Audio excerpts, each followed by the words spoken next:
Hello students, Taught by Scholar brings another series for class 9th science and हम लोग आज start करने वाले हैं अपना केमिस्ट्री का पहला चैप्टर जो कि है exploring mixtures and their solution.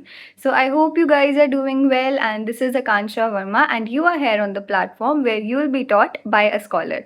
So I hope सभी के यूटीज़ जो हैं वो अच्छे से जा रहे होंगे या जिनके आने वाले हैं वो अपना रिविज़न अच्छे से परफॉर्म कर रहे होंगे. हम लोगों का मेन गोल है फाइनल एग्ज़ाम तक सब कुछ अपने माइंड्स में सेट रखना.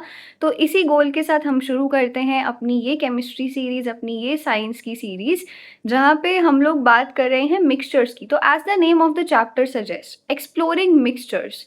हम लोग मिक्सचर्स के बारे में जानने वाले हैं कि मिक्सचर्स जो होते हैं वो क्या होते हैं, इनकी प्रॉपर्टी क्या होती है, इनका बिहेवियर क्या होता है. और second part of the chapter में हम लोग देखने वाले हैं कि इनका हम लोग सेपरेशन कैसे करते हैं. क्या नॉर्मल फिजिकल प्रोसेसेस से मिक्सचर सेपरेट हो जाते हैं? ऐसे कौन से मिक्सचर्स हैं जो मेरे नॉर्मल फिजिकल प्रोसेसेस से सेपरेट हो जाएंगे, या मुझे कुछ ना कुछ केमिकल प्रोसेसेस इसमें भी लगानी पड़ेंगी. तो इस चैप्टर में हम इन्हीं सब चीज़ों के बारे में जानने वाले हैं. हम अपने आसपास देखते हैं, हम लोग किसी नमकीन की शॉप पे जाते हैं या हम लोग कोई भी ड्राई फ्रूट्स का मिक्सचर देखते हैं, तो कोई भी ऐसी चीज़ जो कि आपस में मिली-जुली हो, ठीक है? कोई भी ऐसी चीज़ जो मिक्स हो, हम लोग उसको देखते ही कहते हैं कि अरे मम्मा ये मिक्सचर है.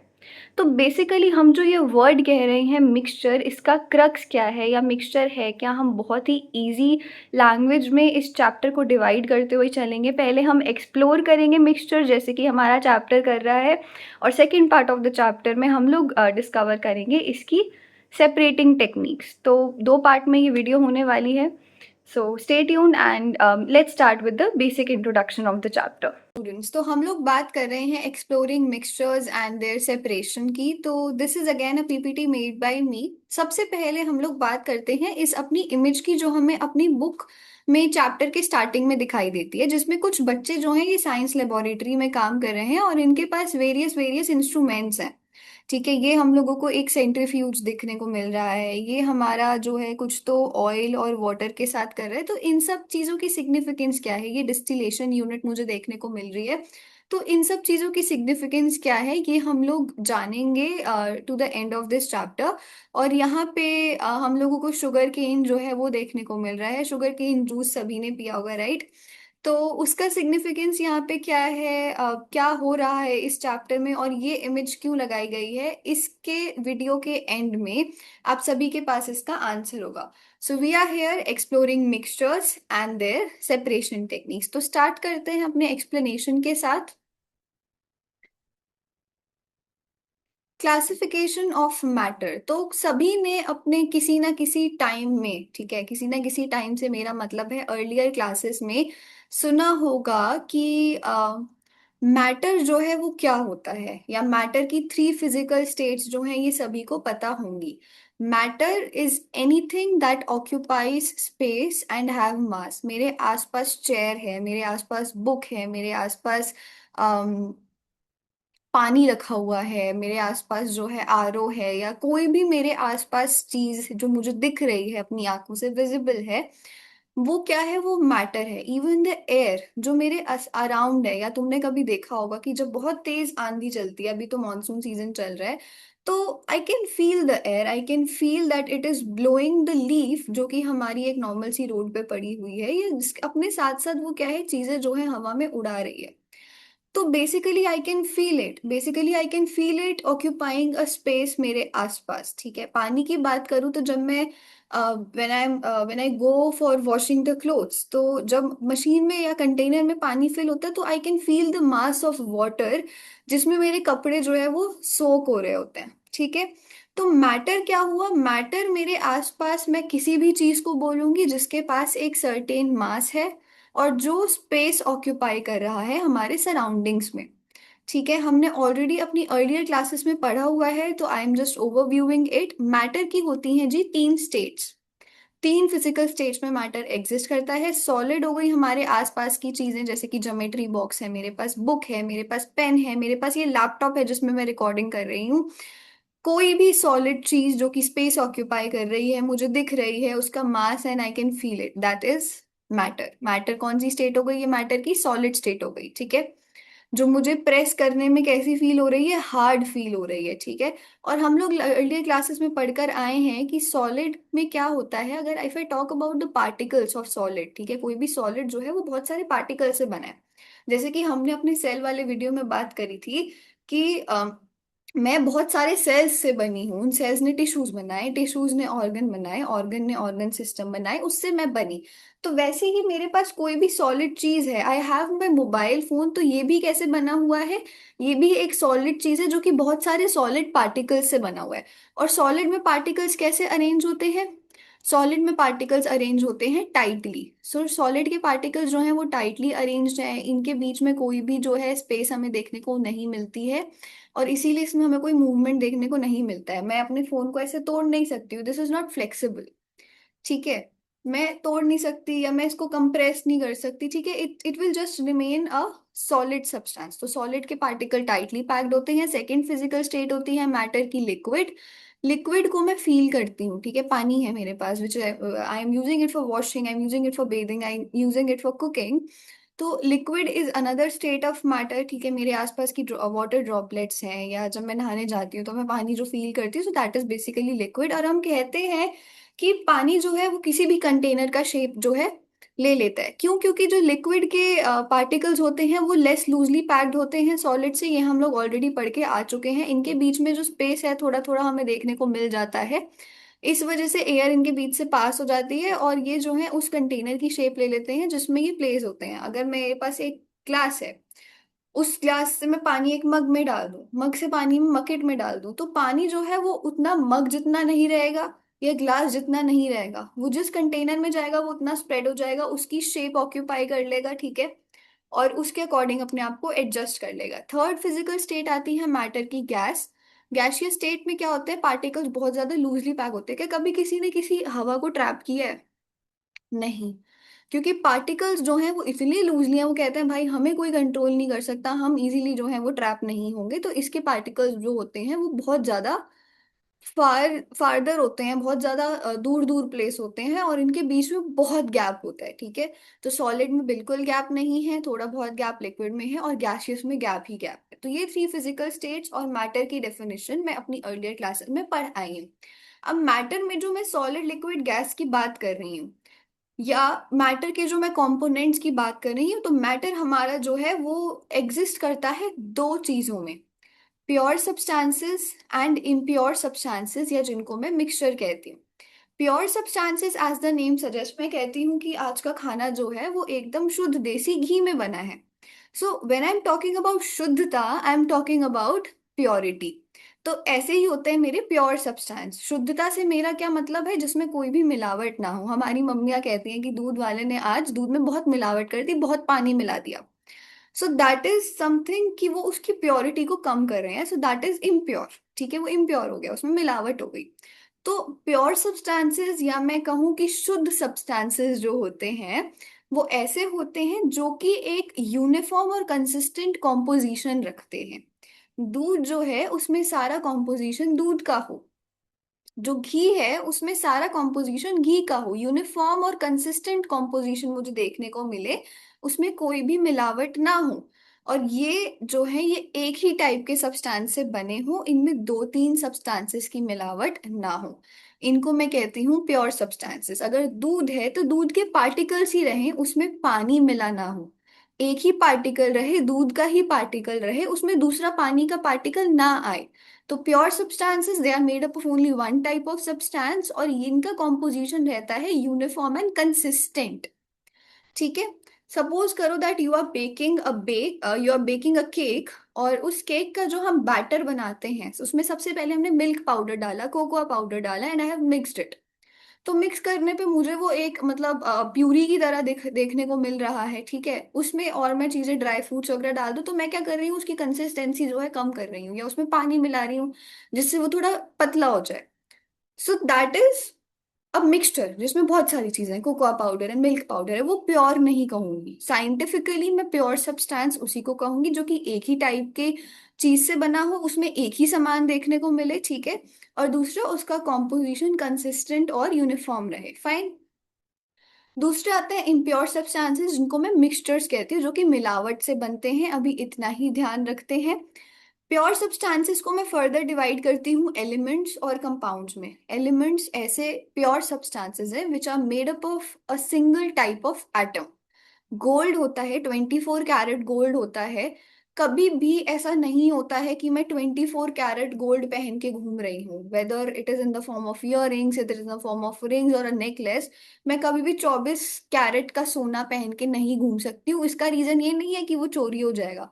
इसका रीजन ये है कि वो जो है वो ऑक्सीडाइज ना हो, वो कोरोजन रेजिस्टेंट रहे, इसीलिए मैं उसमें थोड़ी मिलावट करती हूँ और उसको 22 कैरेट बनाती हूँ। The ring which I am wearing, इसके एज पे लिखा हुआ है कि ये 22 कैरेट गोल्ड से बनी हुई है। 24 कैरेट क्यों नहीं है? क्योंकि ऑक्सीडाइज ना हो जाए। So that is not a element, या that is not a pure substance. मैंने थोड़ी सी मिलावट करी है। ठीक है। तो एलिमेंट हो गए प्योर सब्सटेंसेस जो कि एक सिंगल टाइप ऑफ एटम से बने हैं। When I am talking about single type of atom, I am talking about oxygen. Oxygen में हमें दो ऑक्सीजन के एटम्स देखने को मिलते हैं। ऐसा तो नहीं है कि ऑक्सीजन बनने में हाइड्रोजन आ गया हो, नहीं। पर when I am talking about carbon dioxide, it is not an element, क्योंकि इसमें एक कार्बन है प्लस दो ऑक्सीजन है।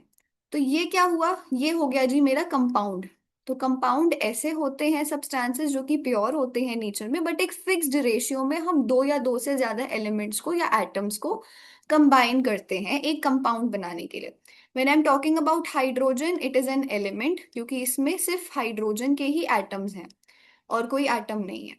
When I'm talking about water, so I'm talking about a compound, क्योंकि इसमें दो हाइड्रोजन है और एक ऑक्सीजन है जो कि एक फिक्स रेशियो में कंबाइन है। कभी भी H3O4 जो है वो पानी नहीं होगा। जब मैं दो हाइड्रोजन लूंगी एक ऑक्सीजन लूंगी, पानी मेरा तभी बनेगा। That means I am taking it in a fixed ratio.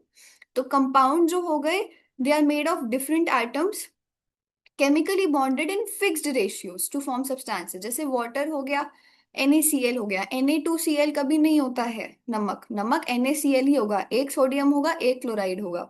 ऐसे ही पानी में दो हाइड्रोजन होंगे, एक ऑक्सीजन होगा। अमोनिया या अमोनियम जो है, NH4 जो है या NH3 जो है, उसमें तीन हाइड्रोजन एक नाइट्रोजन होगा, तभी बनेगा। ठीक है। तो प्योर सब्सटेंसेस में एक ही टाइप का सब्सटेंस रहता है, इनका कॉम्पोजिशन कंसिस्टेंट रहता है, यूनिफॉर्म रहता है throughout. Element, they are made up of only one type of atom, और इनको मैं फर्दर ब्रोक डाउन नहीं कर सकती। They are a part of pure substances. ठीक है, जैसे कि ऑक्सीजन, हाइड्रोजन हो गया। इन सब में हमें एक ही टाइप का एटम देखने को मिलता है। ठीक है, ऑक्सीजन दो ऑक्सीजन के एटम से बना है, एक ऑक्सीजन का मॉलिक्यूल, ऐसे समझो। कंपाउंड जो होते हैं ये दो या दो से ज्यादा एटम्स को जब मैं केमिकली बॉन्ड करती हूँ फिक्स्ड रेशियो में, तभी बनते हैं। पानी जो है H2O से ही बनेगा, H3O4 से नहीं बनेगा। सो ये तो पार्ट था जो कि बेसिक इंफॉर्मेशन हमें जरूरी थी। हम लोग अपने चैप्टर को शुरू कर रहे हैं मिक्सचर्स के साथ, दो टाइप के मिक्सचर्स के साथ। तो मिक्सचर्स क्या होते हैं? जिनमें मैंने मिलावट कर दी, ऐसा हमने डिस्कस किया था। बट मिक्सचर, मैं किसी भी चीज को मिक्सचर बोलूंगी जिसमें मैंने दो या दो से ज्यादा चीजों को मिक्स कर दिया है in any ratio, and they are, they do not need any physical process इनको सेपरेट करने के लिए। इनको सेपरेट करने की टेक्निक्स होती है। कंपाउंड को इतना इजीली हम सेपरेट नहीं कर सकते, मिक्सचर को कर सकते हैं। तो मिक्सचर जो बेसिकली हो गया, हमने दो या दो से सब्सटेंस ज्यादा सब्सटेंसेस ऐसे ही मिला दिए, ऐसे कैसे भी रेशियो में मिला दिए। They are not chemically joint.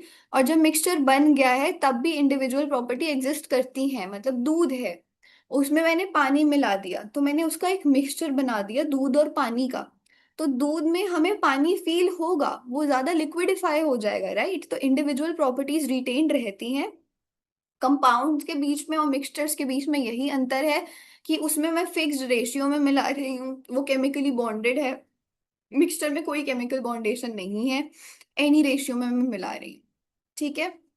Mixtures दो टाइप के होते हैं, होमोजेनस एंड हेट्रोजेनस। होमोजेनस जो होते हैं ये हमें देखने में सेम लगते हैं through out. When I mix sugar in water, तो जब तक चीनी पूरी घुल जाए, तो उसके बाद मैं ये नहीं बता सकती अरे वो देखो चीनी जो है वो स्विम कर रही है, नो। क्योंकि वो सेम लगेगा थ्रू आउट। ठीक है, इवनली मिक्सड होगा, और मैं चीनी को मिक्स करने के बाद अपनी नेकेड आई से नहीं देख सकती हूँ। Even this goes for salt. Air है, एयर मेरे आसपास है, I can feel it, I can inhale the oxygen and I can exhale the carbon dioxide. But मैं देख के नहीं बता सकती, वो देखो ऑक्सीजन तैर रही है, वो देखो कार्बन जो है वो मुझे दिख रहा है, कार्बन डाइऑक्साइड दिख रहा है, वो देखो नाइट्रोजन दिख रहा है। सो air is also a mixture of gases. और ये गैसेस फिक्स्ड अमाउंट में नहीं है, कितने भी अमाउंट में है। ठीक है। सॉल्ट एंड वाटर एयर जो है ये होमोजेनस मिक्सचर्स हो गए, क्योंकि मैं नेकेड आई से अपनी एयर के पार्टिकल्स नहीं बता सकती, नहीं बता सकती कौन नाइट्रोजन है कौन ऑक्सीजन है। Same goes for salt water. तो ऐसे कॉम्पोज ऐसे सॉल्यूशंस या ऐसे मिक्सचर्स जिनका composition remains uniform through out, naked eye से नहीं देखूंगी, सेम लगेंगे थ्रू आउट, उनको मैं कहती हूँ homogeneous mixtures. Heterogeneous mixture sand और वाटर का एग्जांपल ले लो, मिला दो रेत को पानी में, मुझे कितना ही मिला लूं रेत नीचे सस्पेंडेड दिखेगी बल्क ऑफ द मीडियम में।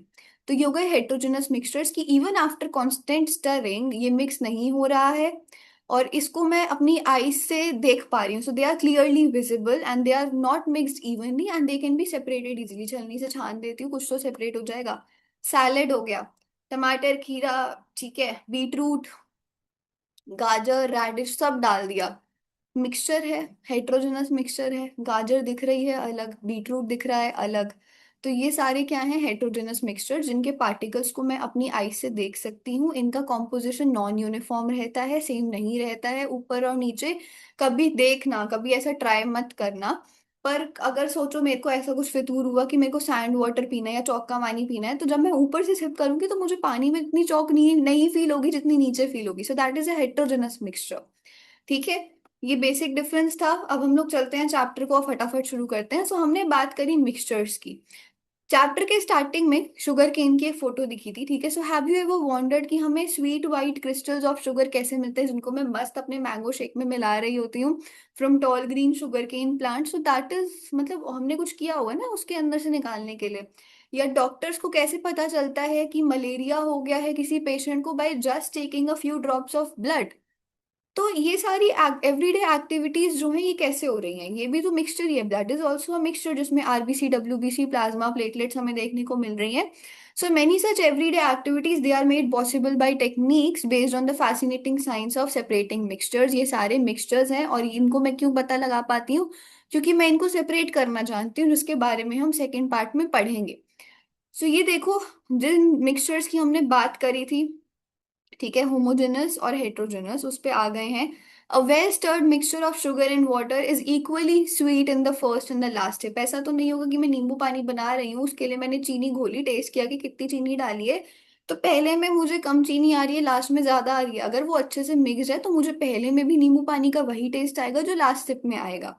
ऐसे मिक्सचर्स को मैं कहती हूँ होमोजेनस मिक्सचर, जिनका कॉम्पोजिशन यूनिफॉर्म रहता है। और इनके दूसरे एग्जाम्पल्स है विनेगर।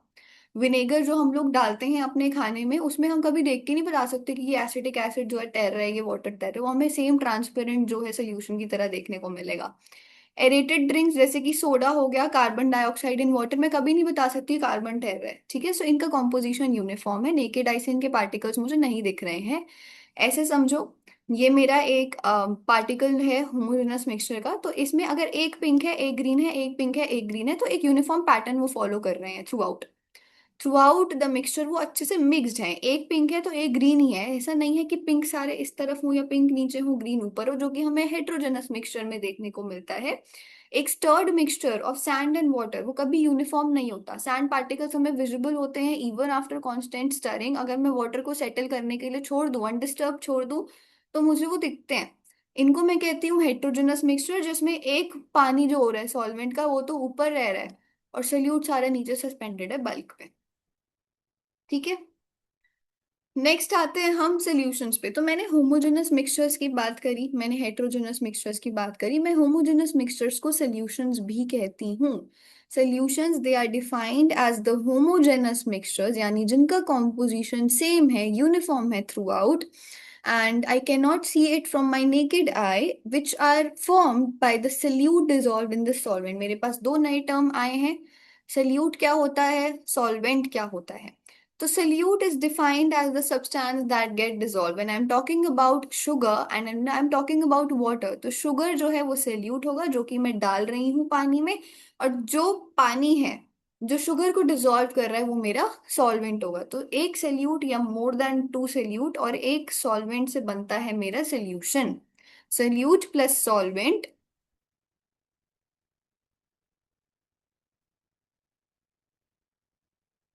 Forms solution. ठीक है।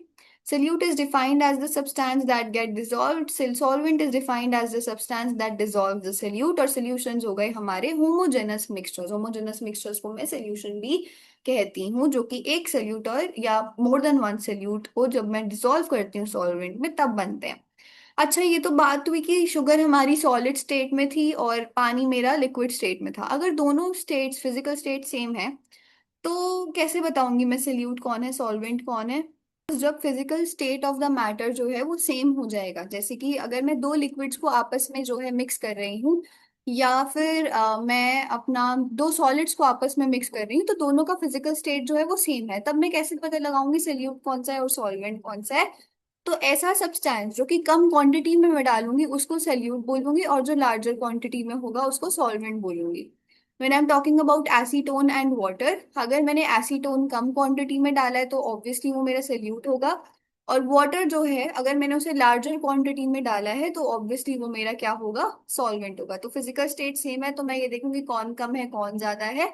नहीं तो जो सब्सटेंस मैं डाल रही हूँ वो सोल्यूट, जिसमें डाल रही हूँ वो सॉल्वेंट। एक इमेज है, सोल्यूट जो है उसको मैंने सॉल्वेंट में डाला और अब मेरे पास एक प्यारा सा सोल्यूशन बन गया जो कि पर्पल कलर का है, खुद की प्रॉपर्टीज के साथ। ओके।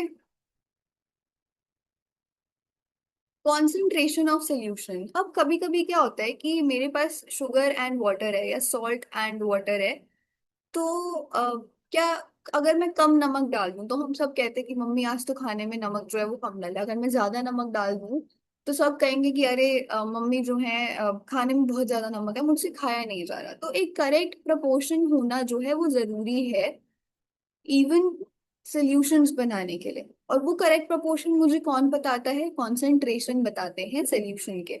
ठीक है। सो इन व्हाट प्रपोर्शन, किस प्रपोर्शन में सॉल्यूट और सॉल्वेंट को मैं मिलाऊं जिससे सॉल्यूशन बन जाए, कोई फिक्स्ड नहीं है। ठीक है, जरूरी नहीं कि 2:1 में ही मिलाऊंगी मैं, किसी भी प्रपोर्शन में मिलाऊं, बट वो प्रपोर्शन जो है वो राइट होना चाहिए। ठीक है, एसेंशियल ये है कि the right proportion is always maintained. Amount of solute dissolved in the given amount of solvent is termed as the concentration of the solution। जितना कितना amount of solute मैं मिलाऊं एक फिक्स्ड अमाउंट ऑफ सॉल्वेंट में या फिर solution में, उसको मैं कहती हूँ कॉन्सेंट्रेशन। कितनी क्वांटिटी में मिलाऊं उसको मैं कहती हूँ कॉन्सेंट्रेशन ऑफ सोल्यूशन। ठीक है।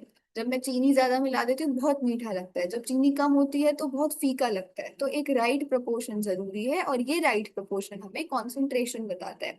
इसमें सोल्यूट पार्टिकल्स जो कि रेड कलर से हैं उनका कॉन्सेंट्रेशन या उनकी क्वांटिटी मुझे कम दिख रही है, सॉल्वेंट की ज्यादा। इसमें सोल्यूट की कम दिख रही है, सोल्यूट की ज्यादा दिख रही है, सॉल्वेंट की कम दिख रही है। अब मैं कैसे बताऊंगी कि मैंने कितना सोल्यूट डाला है कितना सॉल्वेंट डाला? तो तीन मेथड्स हमारे बुक में दिए हुए हैं, mass by mass percentage, mass by volume percentage and volume by volume percentage. तो इन तीन तरीके से मैं एक्सप्रेस कर सकती हूँ एक सोल्यूशन में कितना क्वांटिटी ऑफ सोल्यूट मैंने डाला है, सॉल्वेंट मैंने डाला है, इन टर्म्स ऑफ परसेंटेज। सबसे पहले आ रहा है मास बाय मास परसेंटेज। इस मेथड को मैं तब यूज करती हूँ जब मुझे होमोजेनस मिक्सचर्स यानी ऐसे मिक्सचर्स जो कि यूनिफॉर्मली हैं, सेम है थ्रू आउट, ठीक है, इनका कॉन्सेंट्रेशन इनकी क्वांटिटी एक्सप्रेस करनी है। तो मास बाय मास परसेंटेज हमें बताता है कि कितने ग्राम ऑफ सोल्यूट को मैंने 100 ग्राम के टोटल सोल्यूशन में मिलाया। ठीक है, कितने ग्राम ऑफ सोल्यूट को, mass of solute divided by mass of solution और इनटू 100, इसीलिए क्योंकि मुझे परसेंटेज की टर्म्स में चाहिए कितने ग्राम ऑफ सोल्यूट को मैं मिला रही हूँ एक 100 ग्राम के सोल्यूशन में, वो होगा मेरा मास परसेंटेज। एग्जाम्पल 5.1 देखते हैं जो कि कहता है अगर आप मिला रहे हो 10 grams of salt in 90 grams of water. तो सबसे पहले ये देख लो दोनों की फिजिकल स्टेट सेम नहीं है, तो जो सब्सटेंस कम है वो हमारा जो है ऑब्वियसली सोल्यूट है, ये हो गया मेरा सॉल्वेंट। बट बात हुई है फॉर्मूला में कि mass of solute dissolve in mass of solution. मुझे पता है सोल्यूशन जो है वो कितना होता है, सोल्यूशन जो है that is made up by the sum of solute and solvent. तो मैं पहले सोल्यूशन बता देती हूँ कितना होगा सोल्यूशन, 100 ग्राम्स होगा। ठीक है, 90 + 10, तो 10 ग्राम का सोल्यूट अगर मैं अपने 100 ग्राम के सोल्यूशन में मिलाती हूँ उसको मैं 100 से मल्टीप्लाई कर देती हूँ फॉर परसेंटेज, तो मेरे पास आता है 10% मास बाय मास। तो ये एक ऐसा सोल्यूशन है जिसमें 10% मास बाय मास है सल्यूट का। इससे मैंने क्वांटिटी बता दी। अब इस मेथड का सिग्निफिकेंस क्या है कि इस मेथड को मैं यूज करती हूँ कॉन्सेंट्रेशन बताने के लिए होमोजेनस मिक्सचर्स की, और कुछ कुछ हेटेरोजेनस मिक्सचर्स के लिए भी, जैसे कि मिल्क पाउडर हो गया या स्पाइस मिक्सचर्स हो गए। और हमारा जो कोई भी प्रोडक्ट हम खरीदते हैं उसके पीछे हम लेबल पढ़ते हैं। पैकेज फूड्स में बेसिकली जब हम लेबल पढ़ते हैं तो उसमें हमें परसेंट मास बाय मास में ही गिवन होता है कि कितनी इसमें कितना सॉल्ट है, कितना शुगर है, या कितना प्रोटीन है। तो अब सब लेबल पढ़ेंगे जो हम लोग कोई भी पैकेज फूड देखेंगे उसके पीछे का। सेकेंड प्रोसेस या सेकेंड परसेंटेज का मेथड आता है वॉल्यूम बाय वॉल्यूम परसेंटेज, जो आपकी बुक में थर्ड दिया हुआ है। I am so sorry. सो इस मेथड को मैं तब यूज करूंगी जब मेरे पास दो लिक्विड है। So when I am talking about two liquids, और मिसिबल एक टर्म आ रहा है। मिसिबल मीन्स ऐसे लिक्विड्स जो आपस में अच्छे से मिक्स्ड हो, ठीक है, अलग अलग ना दिखे। जैसे ऑयल और वाटर अलग अलग दिखता है तो वो इमिसिबल हो गया। मिसिबल मीन्स जो थ्रू आउट मिक्स्ड हो।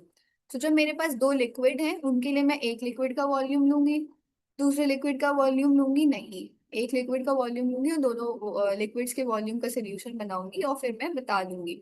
सो ये हमें कहता है वॉल्यूम बाय वॉल्यूम परसेंटेज कि कितना मिलीलीटर, कितना ml ऑफ सोल्यूट मैं डाल रही हूँ अपने 100 ml ऑफ सोल्यूशन में।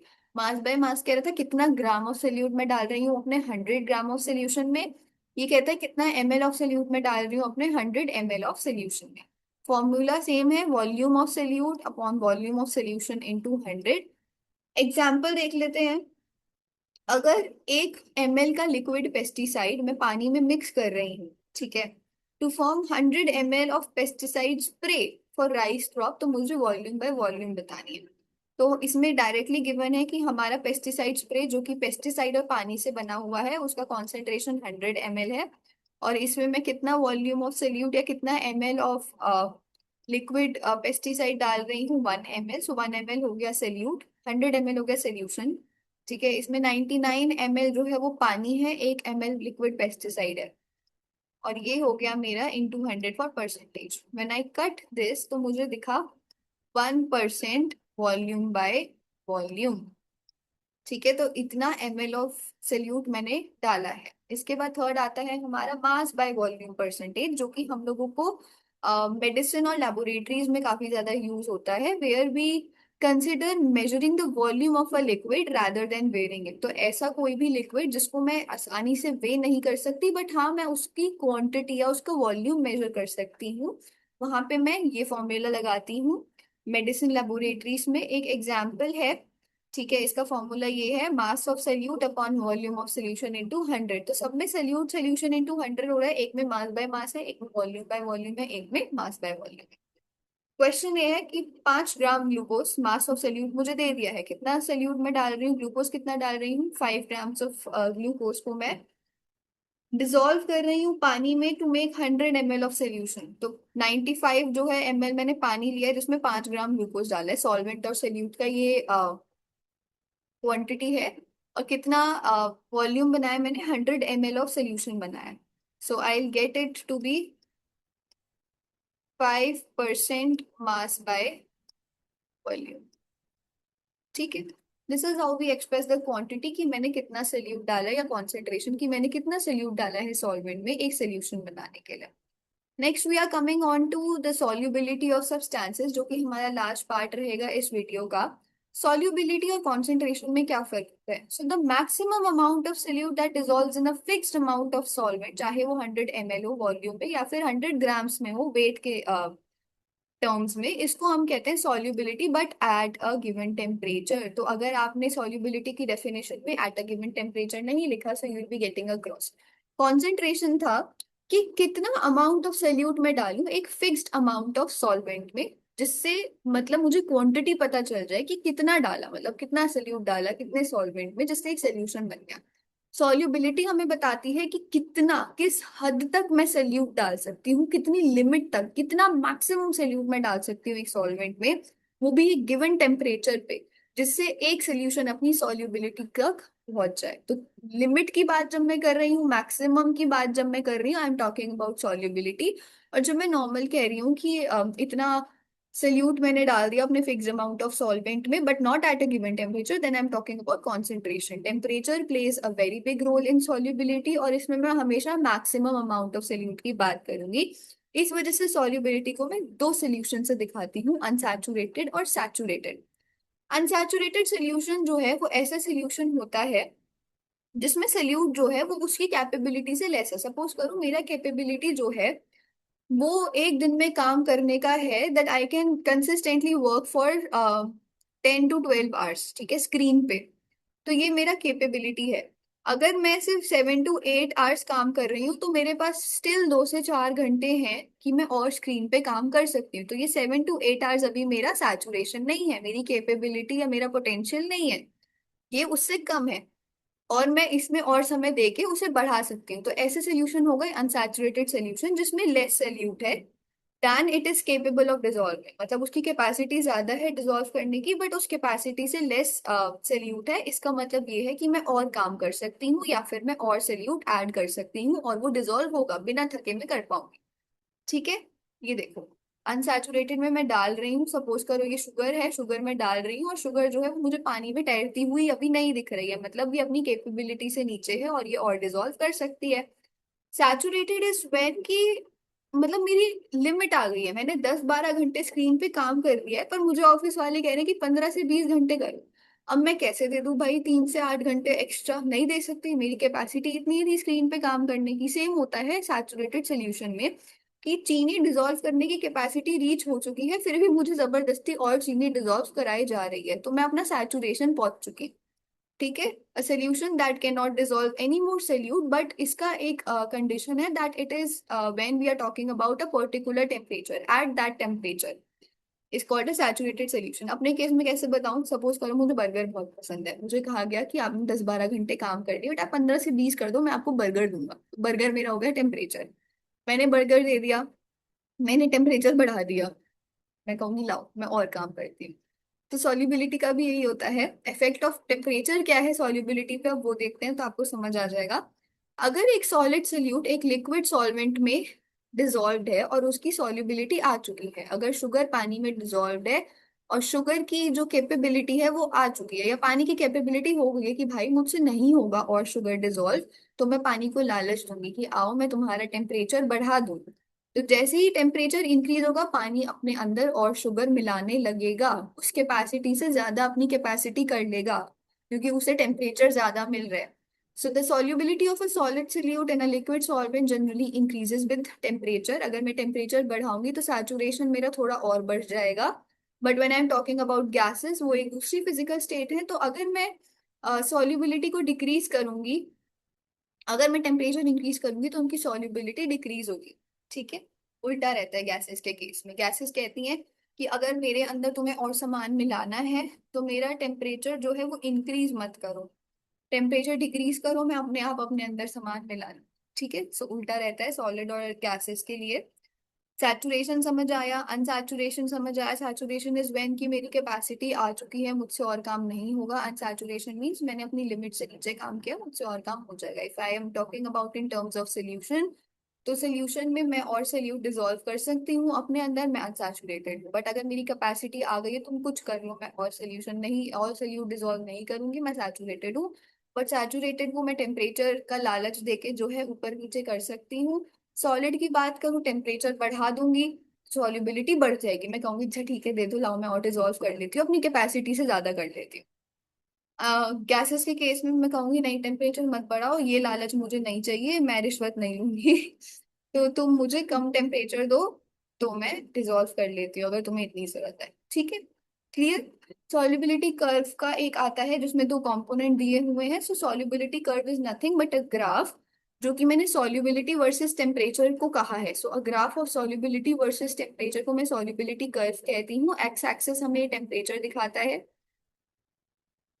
एक्स एक्सिस मुझे टेम्परेचर दिखा रहा है, और वाई एक्सिस मुझे दिखा रहा है दो तीन ऐसे कंपोनेंट्स जिनकी सॉल्युबिलिटी पता है मुझे, इन 13 ग्राम्स पर 100 ग्राम ऑफ वाटर, मतलब 100 ग्राम ऑफ पानी में कितना सोल्यूट मैंने मिलाया है उसका मुझे पता है, दो या दो से ज्यादा कंपाउंड्स का, तो वो मैं वाई एक्सिस पे प्लॉट करूंगी। So solubility curve is basically a graph between solubility and temperature. इतना ही रखते हैं, कोई एक्सरसाइज आएगी तो वील सॉल्व द क्वेश्चन। ठीक है, अब मिलते हैं अपने नेक्स्ट पार्ट में, जहां हम बात करेंगे कि मिक्सचर्स तो हमने जान लिए, सोल्यूशन वगैरह हमने सब जान लिए, अब मैं इनको सेपरेट कैसे करूंगी उसके बारे में। So see you in the very next video, till then take care of yourself, अच्छे से प्रिपेयर करो अपने एग्जाम्स के लिए, एंड हम मिलते हैं बहुत जल्दी। Thank you.